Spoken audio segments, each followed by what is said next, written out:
അപ്പോൾ ഇനി ആപ്പിളിൻ്റെ സ്റ്റിക്കറിനെ പറ്റി ഓർത്താരും ടെൻഷൻ അടിക്കേണ്ട. Welcome back to Better Food Rules. നമ്മൾ ഈ ആപ്പിൾ പോലുള്ള ഫ്രൂട്ട്സ് ഒക്കെ വാങ്ങിക്കുമ്പോൾ അതിൻ്റെ പുറത്തൊട്ടിച്ചിട്ടുള്ള സ്റ്റിക്കർ നോക്കി വാങ്ങിച്ചിട്ടില്ലെങ്കിൽ എന്താണ് അപകടം?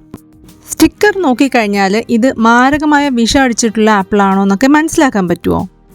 മാർക്കറ്റിൽ കിട്ടുന്ന പല പഴങ്ങളിലും പച്ചക്കറികളിലും സ്റ്റിക്കേഴ്സ് പതിപ്പിക്കുന്നത് ഒരു കോമൺ പ്രാക്ടീസായി മാറിയിട്ടുണ്ട്.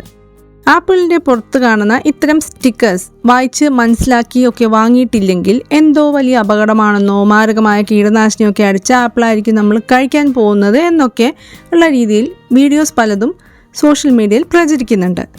ഇത് കണ്ട ഒരാൾ എന്നെ ഉപദേശിക്കുകയും ചെയ്തു, ആപ്പിൾ വാങ്ങുമ്പോൾ സ്റ്റിക്കർ നോക്കി തന്നെ വാങ്ങണമെന്ന്. ഇതാണ് എൻ്റെ ഉത്തരം. സ്റ്റിക്കർ ഇല്ലാത്ത ആപ്പിൾ ഇതും വരുന്നുണ്ട് മാർക്കറ്റിൽ. ഇനി സ്റ്റിക്കർ ഉള്ള ആപ്പിൾ കാണിക്കാൻ വേണ്ടി ഞാൻ വീട്ടിൽ ഇരുന്ന ഒരു മുറിച്ച ആപ്പിൾ എടുത്താണ്. സ്റ്റിക്കർ മാറ്റാനുള്ള മടി കാരണം ആരോ സ്റ്റിക്കർ ഇല്ലാത്ത പകുതി കട്ട് ചെയ്ത് കഴിച്ചതാണ്. അപ്പം ഇങ്ങനെ കട്ട് ചെയ്യുമ്പോൾ നമ്മൾ കഴുകിയിട്ട് വേണം കട്ട് ചെയ്യാനേ, ഇല്ലെങ്കിൽ പെസ്റ്റിസൈഡ്സൊക്കെ ഇതിനകത്തോട്ട് കയറും. ഇതിനൊരു 4 അക്ക നമ്പർ കാണാം, 4129. ഈ നമ്പറിംഗ് സിസ്റ്റം PLU കോഡിംഗ് എന്നാണ് അറിയപ്പെടുന്നത്, പ്രൈസ് ലുക്കപ്പ് കോഡ്. ഈ ഒരു നമ്പറിംഗ് സിസ്റ്റത്തിൻ്റെ പ്രധാന ഉപയോഗം ബില്ലിംഗ് എൻഡിലാണ്, ക്യാഷ്യേഴ്സിന്.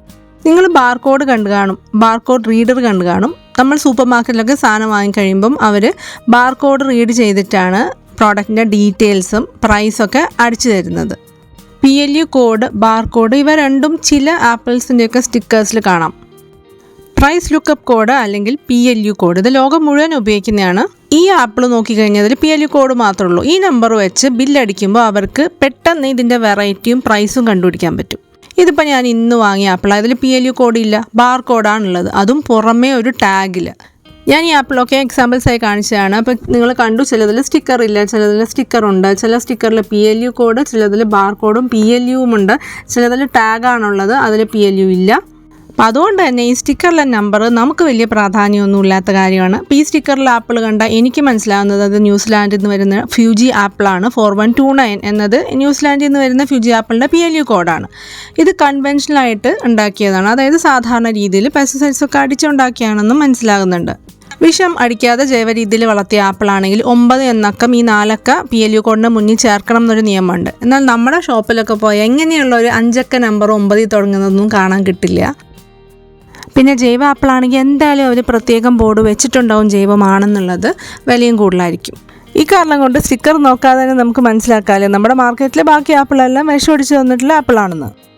9 പകരം 8 ആണെങ്കിൽ GMO ആണെന്ന് അർത്ഥം, അതായത് ജനറ്റിക്കലി മോഡിഫൈഡ്. ഇതും നമ്മുടെ നാട്ടിൽ ഉണ്ടാവാൻ സാധ്യതയില്ല. അതിനൊക്കെ സ്ട്രിക്റ്റ് റെഗുലേഷൻസ് ഉണ്ട് ഇത്തരം GMOs ഒക്കെ ഇമ്പോർട്ട് ചെയ്യാൻ വേണ്ടിയിട്ട്.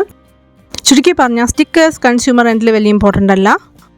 ഞാൻ ആപ്പിൾ വാങ്ങുമ്പോൾ വെറൈറ്റി നോക്കി തന്നെയാണ് വാങ്ങാറ്. അധികം വാക്സ് ഉള്ളത് പോളിഷ്ഡായി ഒന്നും വാങ്ങാറില്ല. റോയൽ ഗാല, പിങ്ക് ലേഡി അങ്ങനെയുള്ള പേരുകൾ എനിക്കിഷ്ടമുള്ള വെറൈറ്റീസ് ഉണ്ട്, അത് നോക്കിയാണ് വാങ്ങാറ്. അപ്പോൾ ഇനി ആപ്പിളിൻ്റെ സ്റ്റിക്കറിനെ പറ്റി ഓർത്താരും ടെൻഷൻ അടിക്കേണ്ട. ഇന്നത്തെ വീഡിയോ എല്ലാവർക്കും യൂസ്ഫുൾ ആയി എന്ന് വിചാരിക്കുന്നു. മറ്റൊരു വീഡിയോ ആയിട്ട് ഉടനെ കാണാം. ബൈ.